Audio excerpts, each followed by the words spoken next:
We've trusted MMCI with multiple installs across the U.S., so I would say 6 at this point.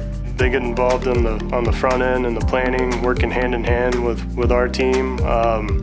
Their engineers are great to work with. They're very inquisitive.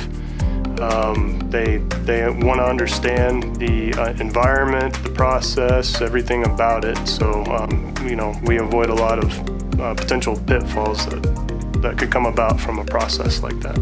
You've got sales guys that are coming to startups, making sure that we're loading lines up full to simulate, full rate production and, getting their hands dirty, so to speak. You've got the engineers that are coming as well. I mean, they're really Johnny on the spot. They'll be there helping you out throughout the entire process. I can call Graham in sales, I can call Andy in engineering, and